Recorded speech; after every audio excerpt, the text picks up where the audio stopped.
देशाच्या त्याबद्दल तुमचं काय मत? हे बघा, राणे कुटुंबीय हे 12 गावचं पाणी पिलेलं आहे. त्यांच्याकडे काय हो, बाळासाहेबांच्या मुशीतून तयार झाले होते, बाळासाहेब तालमीत तयार झालेला, नंतर काही स्वार्थापोटी काँग्रेसमध्ये गेलेला, काँग्रेसमधून नंतर स्वतःचा एक पक्ष काढला, तो पक्ष 4 दिवसात विसर्जित केला, नंतर भाजपच्या वलचणीला जाऊन पडला. आणि राणेंचं भारतीय जनता पार्टी, नरेंद्र मोदी आणि देवेंद्र फडणवीस राणे कुटुंबियांना फक्त भोगण्यासाठी छू करण्यासाठी ठेवलेला आहे. कारण नरेंद्र मोदी हा अत्यंत हुशार आणि चालाक आहे.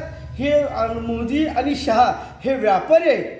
ह्या देशामध्ये व्यापार कसा करायचा, ह्या महाराष्ट्रामध्ये धंदा कसा करायचा, व्यापार कसा करायचा हे त्यांना चांगलं माहीत आहे. पण ते आपल्या दुसऱ्याच्या म्हणजे ते म्हणतात ना, संत ज्ञानेश्वरांनी रेड्याच्या मुखातून वेद बोलून घेतलं, तसे त्यांनी पाळलेले रेडे आहेत होते. आणि आता राहिला देवेंद्र फडणवीस सीएम, स्वतःला आणि माझी छबी सुंदर छान स्वच्छ प्रतिमा म्हणतोय, पारदर्शी कारभार म्हणतोय. आणि किती पारदर्शी कारभार हे आपल्याला माहीत आहे.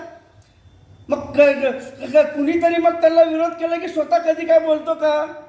नाही, कारण तो त्यांची विचारसरणी वेगळी आहे. फडणवीस साहेब मीठ न खाणारे माणसं आहेत, लक्षात ठेवा. त्यामुळं त्याला राग येत नसतं, त्यांनी फक्त पचवत असतात. आणि बोलण्यासाठी हे राहण्यासारखी हे पाळलेली सोडत असतात. त्यामुळे असल्या गोष्टीला महत्त्व नाही.